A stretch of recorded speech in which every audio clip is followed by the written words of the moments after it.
Guys আবারও চলে এলাম আমি শেফালিদির রান্নাঘরে। আজকের একটা রেসিপি তৈরি করব কচুর লতি দিয়ে। এই দেখুন বন্ধুরা, কচুর লতি নিয়ে নিয়েছি, এখানে 500 গ্রামের মতন কচুর লতি আছে। আর এই কচুর লতি দিয়ে আজকে দারুণ মজার একটা রেসিপি তৈরি করব, আর সেই রেসিপিটা আজকে তোমাদের সঙ্গে শেয়ার করব।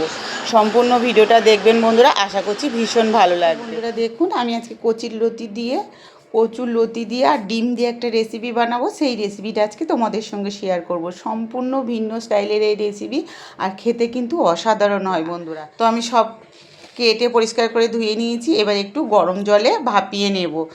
অনেক সময় কি হয়, গাল চুলকায়, কিন্তু একটু নুন দিয়ে গরম জলটা করে একটু যদি ভাপিয়ে নেওয়া হয়, জলটা ফেলে দিলে তখন কিন্তু আর ওই যে কিটকিট করে গালটা, ওটা কিন্তু আর করবে না বন্ধুরা।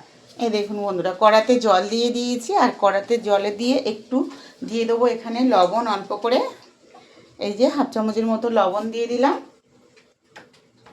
আর তার সঙ্গে দিয়ে দেবো হাফ চামচের মতন হলুদ।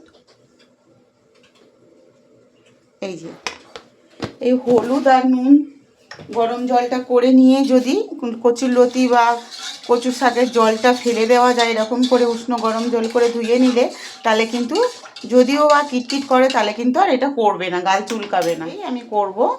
তো দেখুন বন্ধুরা, হালকা করে কিন্তু উষ্ণ গরম জলে কচুর লতিগুলোকে আরও একবার ভাপিয়ে জলটা ফেলে দেব।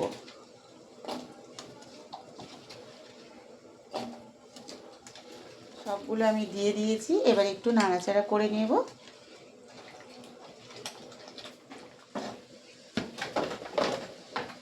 একটা ছাঁকনি নিয়ে নিয়েছি, এর মধ্যে কিন্তু দিয়ে দেব।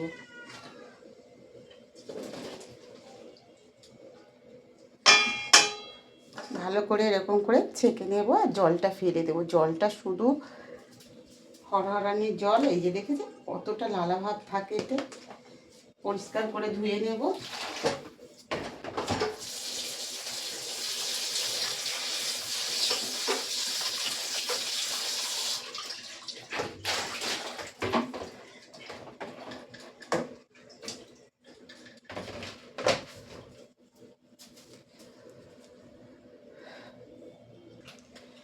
এই দেখুন বন্ধুরা, কচুর লতিগুলো কিন্তু আমি জল ঝরিয়ে একদম পরিষ্কার করে নিয়ে চলে এসেছি। দেখুন, এবার একটা গ্যাসের ওপর কড়া বসিয়ে দিয়েছি, গ্যাসটাকে আমি ধরিয়ে নেব।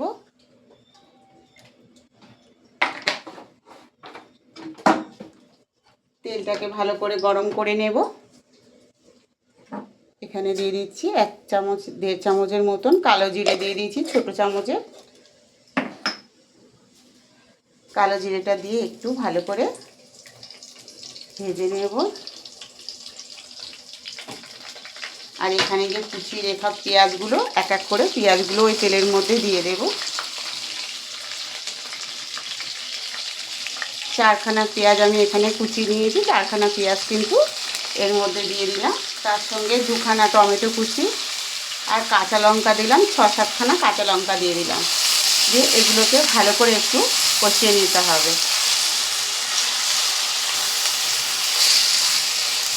এবার এখানে আমি দিয়ে দিচ্ছি 1 চামচ জিরে গুঁড়ো, হাফ চামচ হলুদ, হাফ চামচ লবণ দিয়ে আবারও ভালো করে কষিয়ে নেব।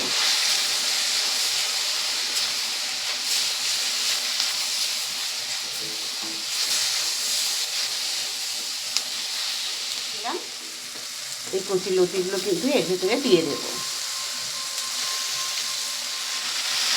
দিয়ে ভালো করে নাড়াচাড়া করে দিতে হবে, যাতে সমস্ত কচি লতির মধ্যে মশলাটা লেগে যায়।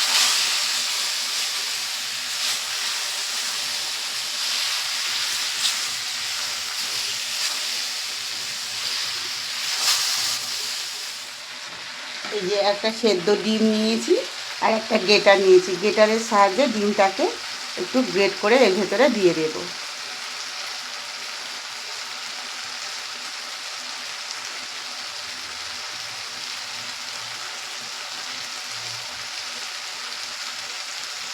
ডিমটা গ্রেট করে দিলে কিন্তু এর স্বাদটা দ্বিগুণ হয়ে যাবে, আর খেতেও ভীষণ সুন্দর লাগবে। এবার ভালো করে মেলে দেবো।